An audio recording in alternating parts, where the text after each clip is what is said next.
तो शोषण नीति के साथ होता है। शोषण जिसके साथ होगा आंदोलन वहीं से शुरुआत होगा।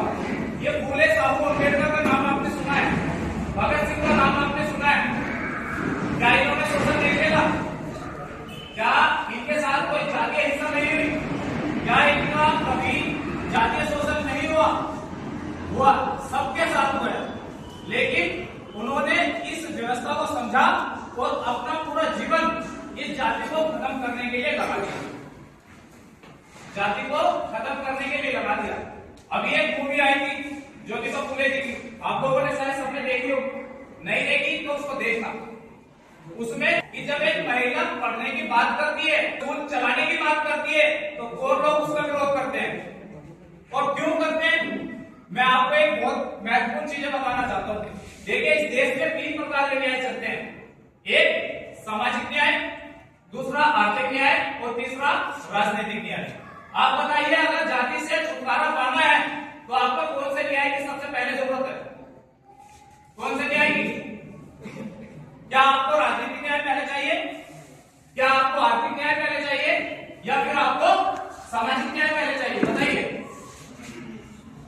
कुछ भी बताइए, जो भी आपको मन चाहे। हाँ, सामाजिक न्याय। सामाजिक न्याय के लिए यदि लड़ाई लड़ी जाए, सामाजिक न्याय के लिए यदि लड़ाई लड़ी जाए तो शायद जातीय हिंसा काफी हद तक हम रोक सकते हैं। लेकिन होता क्या है? उल्टा। क्योंकि ये राजनीतिक लोग जो बीच में आकर के सभी मुद्दों में अपनी पॉलिटिक्स डालते हैं ना, और सारी पब्लिक को एक राजनीतिक मंच में लेके जाना चाहते हैं, वहां से ये सामाजिक न्याय अलग हट जाता है। इसलिए मैं अपनी बात में यह समझाना चाहता हूं आपको सामाजिक न्याय के लिए लड़ना है। जब सामाजिक रूप से आप मजबूत हो जाएंगे तो आपको कोई शोषण नहीं करेगा। शोषण नहीं करेगा तो आप व्यापारी बनेंगे।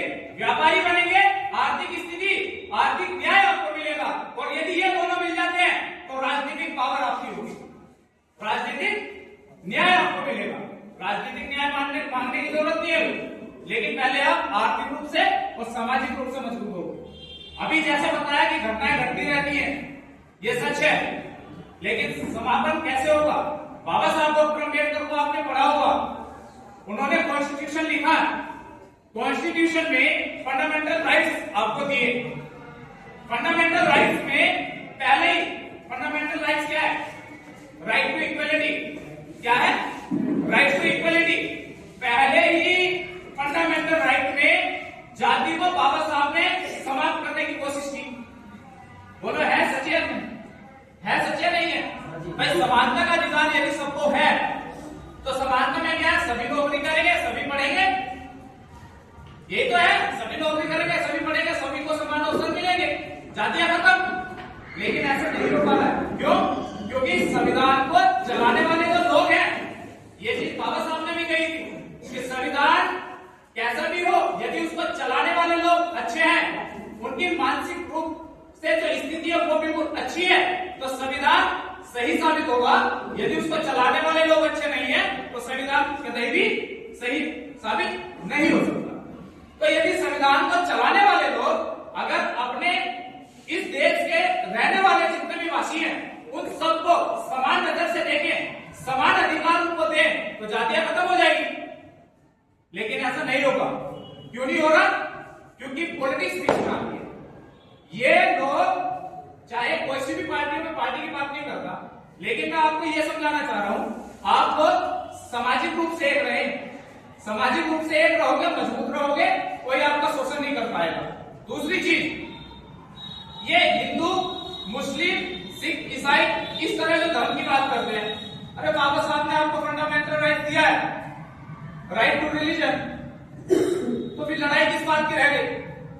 क्यों विरोध होता है? देश में रहने वाला हर नागरिक अपने सम्मान और अपने अधिकार की रक्षा करने के लिए, अपना जीवन जीने के लिए हर एक कदम उठा सकता है। फिर दिक्कतें क्यों आती हैं? दिक्कतें इसलिए आती हैं क्योंकि मजदूर लोग, गरीब लोग कहीं एक लेवल पे जाकर उनको साथ में स्टैंड ना कर जाए, उनके साथ में खड़े ना हो जाए। तो ये बात हमें समझनी होगी। साथ साथ हमें यह भी समझना होगा कि बाबा साहब ने जो व्यवस्थाएं दी हैं, आप लोग जब पढ़ोगे राइट टू इक्वलिटी पढ़ोगे, राइट टू एजुकेशन पढ़ोगे, राइट टू रिलीजन पढ़ोगे, राइट टू स्पीच पढ़ोगे, राइट टू फ्रीडम पढ़ोगे, ये कॉन्स्टिट्यूशन में फंडामेंटल राइट्स हैं। इनको जब पढ़ोगे तो पढ़ने के बाद आपको चीजें समझ में आएगी कि आपको करना क्या है, आपको क्या अधिकार है। साथ साथ फंडामेंटल राइट्स की सब बात करते हैं। मैं आपको बता दूं फंडामेंटल ड्यूटीज भी होती है। फंडामेंटल ड्यूटीज में सबसे पहली ड्यूटी है आपकी संविधान का पालन करना। आप संविधान का पालन करोगे तो संविधान की रक्षा कर पाओगे, और संविधान की रक्षा यदि आप लोगों ने कर ली तो ये संविधान आप सबकी रक्षा करेगा, सबकी रक्षा करेगा, क्योंकि सभी के लिए बराबर होता है। किसी को ऊंचा और किसी को नीचा नहीं बनाया, सभी को बराबरी के हक दिए। बहुत कोशिश की, एक बुक आप उसकी पढ़ना, annihilation of caste, annihilation of caste, जाति का विनाश। बाबा साहब ने एक किताब में जाति खत्म कर दी, लेकिन क्या लागू हुई? लोगों ने समझा, समझने की कोशिश तो की। किसने? गरीब लोगों ने, मजदूरों ने, हम जैसे लोगों ने, लेकिन समझा उन्होंने जिनका शोषण होता है,